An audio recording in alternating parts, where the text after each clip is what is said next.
다시 피어난 봄날. 일. 조용한 마을과 외로운 집. 충청남도의 작은 마을, 바람이 휘몰아치는 언덕 아래 페인트가 벗겨진 낡은 단층집이 있었다.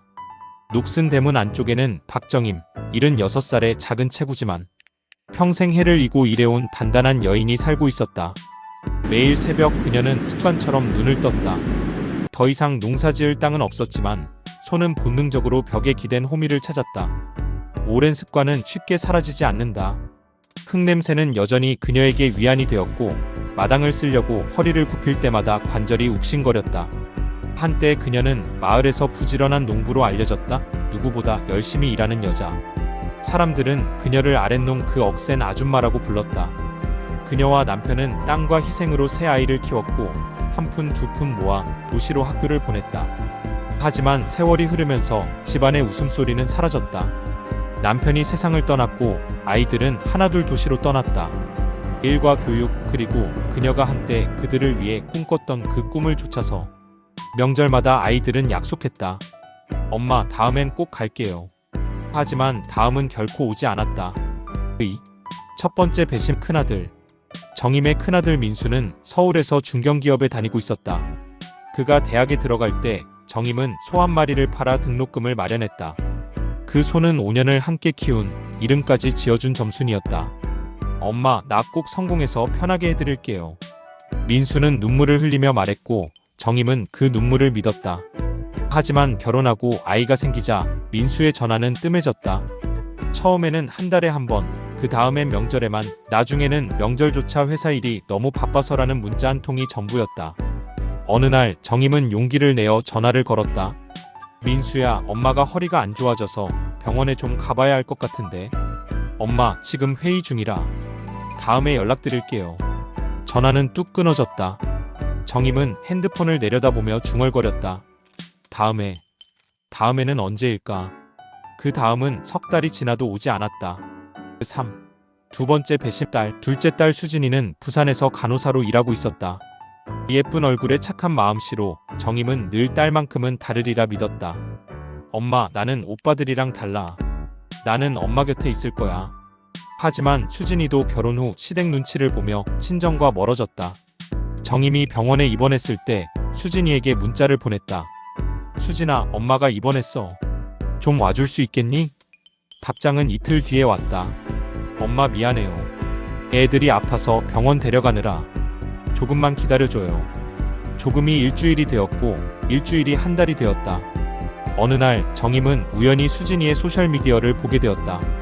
가족끼리 놀이공원에 간 밝은 사진들이 올라와 있었다. 아이들은 웃고 있었고 수진이도 행복해 보였다. 정임의 손이 떨렸다. 애들이 아파서 라고 했는데 그날 밤 정임은 한참을 울었다. 세 번째 배심의 막내 아들, 막내 성호는 그나마 가끔 전화를 했다. 하지만 그 전화의 끝은 늘 같았다. 엄마, 이번 달에 좀 힘들어서 돈 좀 보내줄 수 있어? 정임은 손에 쥔 게 별로 없었지만 그래도 아들이라는 이유로 10만원, 20만원씩 보냈다. 자신의 약값을 아끼면서. 그러던 어느 날 성호가 전화를 걸어왔다. 엄마, 나 사업 시작하려고 하는데 돈이 좀 필요해. 300만원만 빌려줄 수 있어? 성호야, 엄마가 지금 여유가 없어서. 에이, 엄마는 항상 그래. 집도 있고 땅도 있잖아. 자식 사업 좀 도와주는 게 뭐가 어려워? 목소리에는 짜증이 섞여 있었다. 정임은 말문이 막혔다. 자신이 평생 모은 것도 자식들 때문에 쓴 것인데 이제 와서 도와주지 않는다고 원망을 듣다니. 알았다. 엄마가 좀 알아볼게.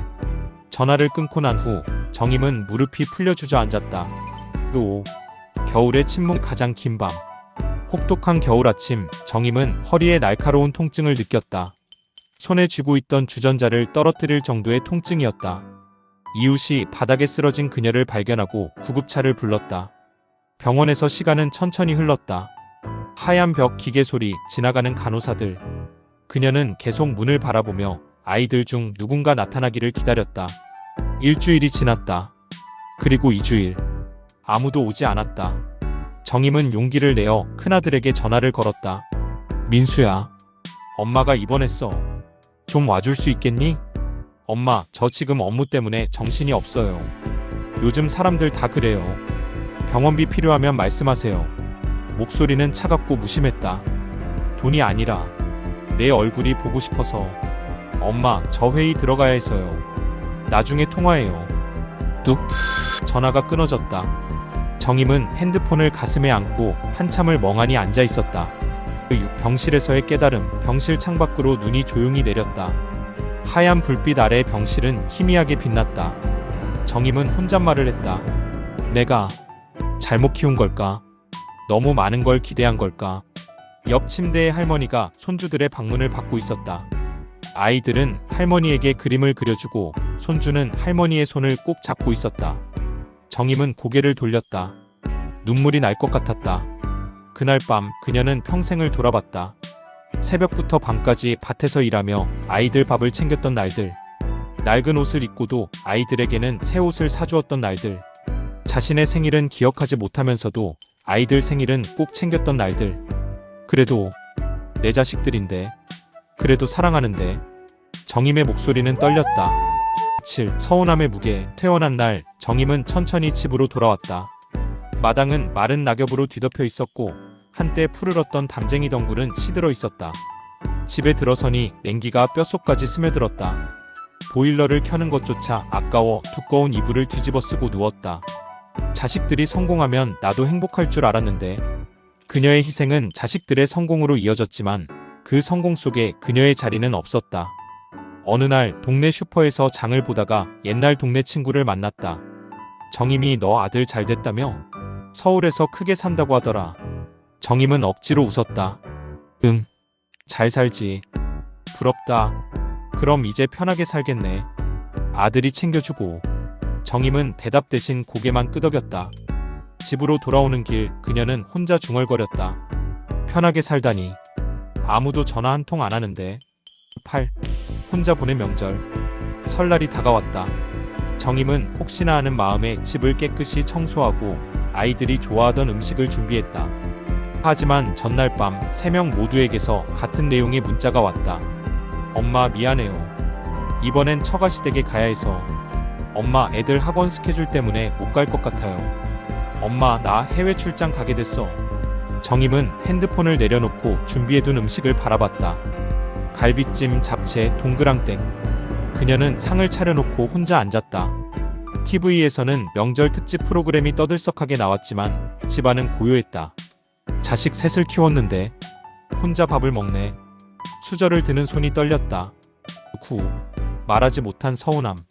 정임은 자식들에게 서운함을 표현할 수 없었다. 평생 참고 살아온 여자였기 때문이다. 전화할 때마다 그녀는 말했다. 괜찮아, 엄마는 건강해. 너희들 잘 지내기만 해. 돈 있으니까 걱정 마. 엄마는 괜찮아. 바쁜 거 아니까 자주 올 생각 마. 엄마 혼자도 잘해. 하지만 전화를 끊고 나면 눈물이 흘렀다. 왜 나는 정직하게 말하지 못하는 걸까? 보고 싶다고, 외롭다고, 한 번만 와달라고. 10. 새로운 시장. 글쓰기. 봄이 왔을 때 정임은 퇴원했다. 천천히 집으로 가는 길 그녀는 더 이상 자식들을 기다리지 않기로 했다. 어느 날 오후 장을 보다가 두 노인의 대화를 엿들었다. 노인복지관에서 디지털 글쓰기 수업한다더라. 글쓰기? 우리 같은 늙은이들이? 재밌대. 핸드폰으로도 쓸 수 있대. 글쓰기라는 단어가 귀에 걸렸다. 그녀는 평생 몇 문장 이상 써본 적이 없었지만 무언가가 가슴속에서 꿈틀거렸다. 아마도 세상에 무언가를 말하고 싶다는 갈망이었을 것이다. 일주일 후 정임은 마을 노인복지관의 작은 교실에 앉아 있었다. 명랑한 강사가 노인 학습자들에게 스마트폰 사용법을 가르치고 있었다. 처음에는 버튼 누르는 것조차 무서웠다. 제가 잘못 누르면 고장나는 거 아니에요? 아니에요. 그냥 여기 살짝 눌러보세요. 강사가 미소 지었다. 조금씩 배워나갔다. 주름진 손가락이 터치스크린 위에서 어색하게 움직이며 글자를 입력하고 지우고 다시 쓰고. 답답했지만 묘하게 설렜다. 그러던 어느 날 과제가 나왔다. 당신의 인생에 대해 써보세요. 그날 밤 정임은 독서용 안경을 쓰고 늦게까지 앉아 있었다. 희미한 램프 아래 그녀는 타이핑하기 시작했다. 나는 새 자식을 흙 위에서 키운 엄마입니다. 이제는 자식 대신 꽃을 키웁니다. 꽃은 말대꾸하지 않지만 들어줍니다. 제목을 붙였다. 자식 대신 봄을 키운 엄마. 10일 피어난 말들. 그녀의 짧은 수필은 지역 평생학습센터 온라인 게시판에 올라갔다. 며칠 후 강사가 댓글을 보여주었다. 우리 엄마 생각나서 울었어요. 이 할머니 글 덕분에 오늘 부모님께 전화했어요. 정임은 화면을 응시하며 눈시울이 붉어졌다. 오랜만에 가슴속에서 따뜻한 무언가가 퍼졌다. 자신의 말, 자신의 이야기가 누군가에게 닿았다는 조용한 기쁨. 그녀는 더 많이 쓰기 시작했다. 돌아가신 남편, 농장, 오래된 라디오, 좋아하는 꽃, 그리고 그녀의 마음을 만든 외로운 겨울들에 대해. 글 하나하나는 짧았지만 진실로 가득했다. 사람들이 그녀의 이름을 알아보기 시작했다. 글 감동적으로 쓰시는 그 할머니 맞죠? 누군가 그런 말을 할 때마다 그녀의 얼굴은 붉어졌다. 12. 다시 피어난 봄날. 이제 박정임은 여전히 혼자 살지만 더 이상 외롭지 않다. 매일 아침 차를 우리고 공책을 펼치고 글을 쓴다. 가끔 노인복지관에서 친구들에 둘러싸여 자신의 이야기를 소리내어 읽는다. 그들은 함께 웃고 박수를 보내며 그녀를 박 작가님이라고 부른다. 마당에는 매년 봄마다 꽃을 심는다. 분홍 진달래, 하얀 데이지, 노란 개나리. 그녀는 흙 속에 무릎을 꿇고 손을 깊이 넣으며 손끝으로 돌아오는 생명을 느낀다. 내 인생도 여전히 피어나고 있어. 그녀는 바람에 흔들리는 꽃잎을 바라보며 미소 짓는다. 하늘을 향해 올라간다. 넓고 푸르며 햇빛으로 가득 찬. 오랜만에 처음으로 그녀는 보이고 들리고 사랑받는다고 느낀다. 비록 자식들이 멀리 있지만 그녀의 이야기는 이제 그것을 읽는 모든 이들의 것이 되었고, 그것이 또 다른 형태의 가족임을 깨닫는다. 나이 들면 삶의 끝이 아니다. 그것은 성찰의 시작이다. 어떤 꽃은 늦게 피지만 그래도 여전히 핀다. 박정임의 봄은 조용히 왔지만 왔을 때 그녀의 세상을 다시 색으로 가득 채웠다.